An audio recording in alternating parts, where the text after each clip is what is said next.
पदार्थ विरघळतात? सांगा बरं. साखर. अजून तेल विरघळते का? कोण म्हणलं तेल? तेल विरघळत नाही. अजून काय विरघळते? हा आठवा.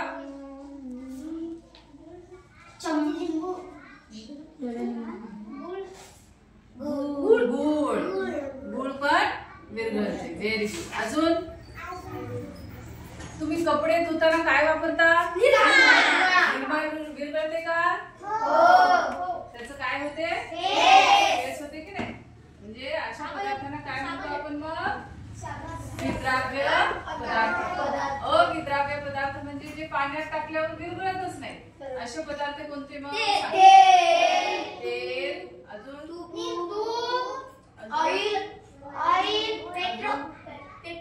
अजून दुसरे पदार्थ सांगा ना. समजा लाकडाचा तुकडा मी पाण्यात टाकला, तो विरघळतो का? नाही. मग तो कोणता पदार्थ झाला? अविद्राव्य पदार्थ. अजून सांगा मग पाण्यात टाकल्यावर अजून विरघळते असे कोणते पदार्थ? विरघळत नाही. कागद सुद्धा विरघळत नाही. अजून माती विरघळत नाही. खडे. खडे म्हणजे दगड, छोटे. अजून रेती. हे सगळे पदार्थ आपण जर टाकले तर पाण्यात विरघळत नाही. म्हणून अशा पदार्थांना काय म्हणायचं? अविद्राव्य पदार्थ. दोन पदार्थ पाहिजेत आपल्याला, विद्राव्य पदार्थ, अविद्राव्य पदार्थ. तर आपल्याला आजच्या प्रयोगासाठी लागणार होत्या 2 भांड्या, तेल, साखर आणि मीठ. एवढे पदार्थ आपल्याला लागणार होते आणि एवढ्या साहित्यातून आपण ओळखणार आहोत विद्राव्य पदार्थ कोणते, अविद्राव्य पदार्थ कोणते. आता तुम्ही रोज जर निरीक्षण केलं, रोजचं घरामध्ये काय काय घडते त्याचं जर निरीक्षण केलं तर तुम्हाला ओळखू येईल की विद्राव्य पदार्थ कोणते असतात आणि अविद्राव्य पदार्थ कोणते असतात. आई स्वयंपाक करताना तुम्ही बऱ्याच गोष्टी जर पाहिल्या लक्षपूर्वक तर तुम्हाला ओळखू येतात तिथं की अविद्राव्य पदार्थ कोणते कोणते असू शकतात आणि विद्राव्य पदार्थ कोणते कोणते असू शकतात. कळलं? तर एका वाटीत आपल्याला पहिल्यांदा काय घ्यायचे? पाणी. सगळ्यांनी एका वाटीत काय टाकायचं? पाणी.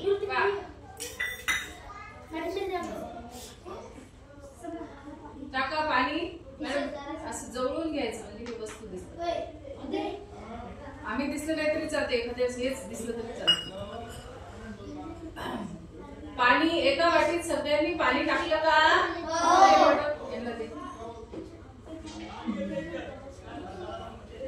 एका वाटीतच टाकायचं, दुसऱ्या नाही. दुसरी वाटी रिकामी ठेवा. ठीक आहे? थोडंसं पाणी टाकलं तरी चालते. टाकलं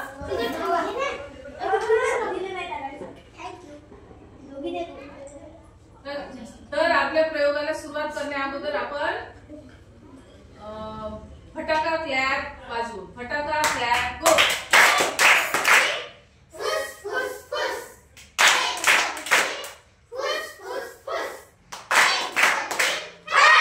आपला फटाका वाजला. आज कशाचा फटाका वाजला? प्रयोगाचा. कशाचा? प्रयोगाचा. या वाटीत आपल्याला आता पहिल्यांदा साखर टाकायची. थोडीशी साखर टाका सगळ्यांनी. थोडीच टाका. टाकली का? बस थोडीशी टाका.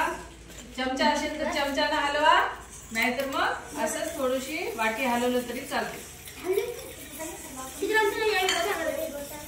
बोटाने हलवा. बोट आपल्या चमच्याचं काम करेल आहे की नाही? बोटाने मी पण हलवायचे.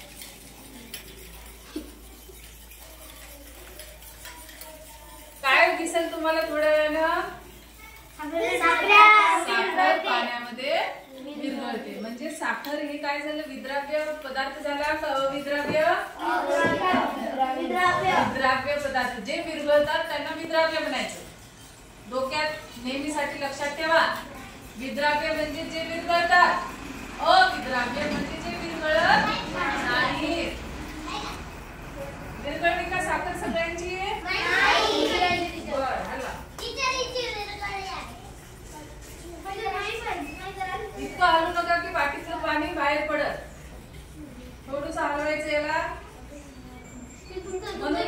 बाजूने ठेवा म्हणजे हलवता येते, सोपं झालं.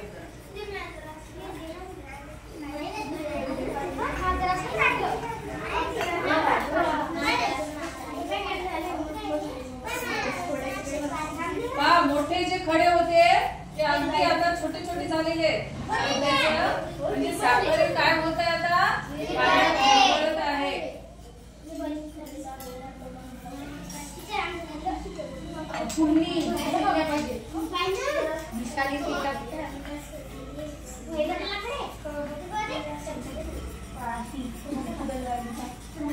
म्हणजे याच्यावरून काय लक्षात आलं मग तुम्हाला? साखर काय पाण्यात विरघळते म्हणून तिला काय म्हणायचं? विद्राव्य पदार्थ. Very good. सगळ्यांची विरघळली का? साखर झाली काय? साखर पाण्यात दिसली का आपल्याला आता? छान. निखिल तुझं दाखव.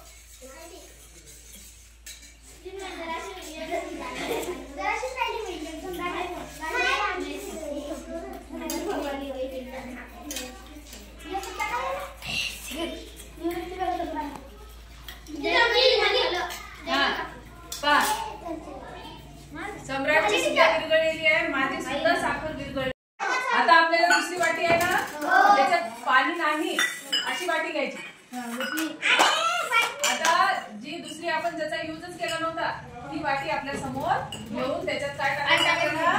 तेल टाकायचं. थोडंसं तेल टाकायचं. काय टाकायचं? थोडं टाक. थोडं थोडं ठेवा. दोनदा वापरायचं आपल्याला. हा जेवढं तुम्ही आणलं ना त्याच्यापेक्षा थोडं थोडं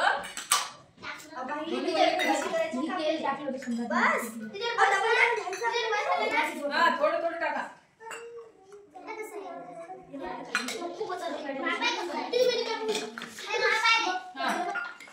कमी घेतलं तरी चालते.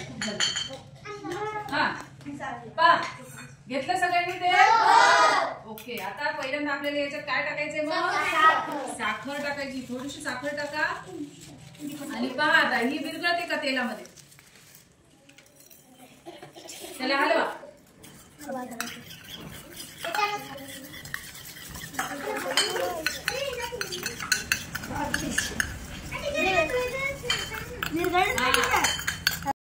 परत जी वाटी टाकली आपण त्याच्यात थोडंसं पाणी टाका. जास्त थोडं टाका. अजून डबल पाणी घ्यायचं आपल्याला.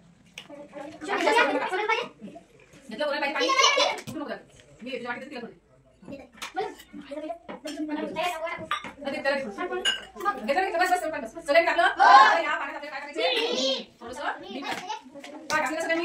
आता त्याला परत चमच्याने हलवा. आता मिठाचं काय होईल? मीठ सुद्धा काय झालं? विरघळलं. म्हणजे मीठ सुद्धा कोणता पदार्थ आहे मग? पदार्थ झाला. साखरेपेक्षा मिठाला कमी वेळ लागला. पटकन निघून गेलं मीठ.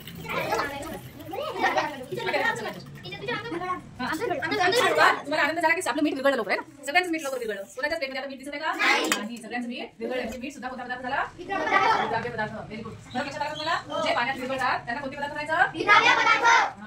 कोणते पदार्थ? विद्राव्य पदार्थ. कोणता पदार्थ? विद्राव्य. विद्राव्य पदार्थ. हा तुझे विद्राव्य सोडा. हा नवरे विद्राव्य पदार्थ. कोणते कोणते झाले मग विद्राव्य पदार्थ? आपल्याला त्या वाटीमध्ये थोडंसं तेल घ्यायचं. काय करायचं? तेल घ्यायचं. सगळ्यांनी थोडंसं टाकायचं. ठीक आहे. घेतलं का सगळ्यांनी? आता त्या तेलामध्ये आपल्याला काय टाकायचंय? मीठ. Very good. हुशार झाली लेकरांची. मीठ टाका आणि आता परत त्याला चमच्याने हलवा किंवा बोटाचा वापर तुम्ही करू शकता. इथं आपण चमचे नाही आणले.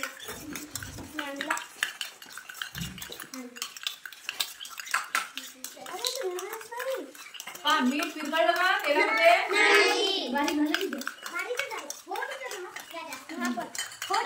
पण विरघळत नाही पूर्ण. विरघळते का?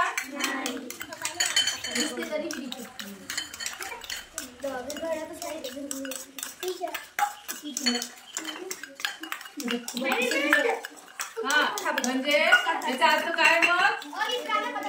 मीठ आणि तेल हे जेव्हा आपण मिश्रण केलं तेव्हा ते काय ठरलं? अविद्राव्य पदार्थ. म्हणजे तुम्हाला दोन्हीतला फरक कळाला का? आवाज नाही आला? विद्राव्य पदार्थ आणि अविद्राव्य पदार्थ हे आपल्याला आज या प्रयोगातून समजले. आता तुम्ही दररोज काय करायचं, कुठेही आजूबाजूला अशा गोष्टी घडत असतील जे विरघळणारे पदार्थ किंवा न विरघळणारे पदार्थ ओळखता आले पाहिजे तुम्हाला, हो की नाही. विद्राव्य पदार्थ कोणते मला सांगायचं. मग येऊ आम्ही आज हे पाहिलं.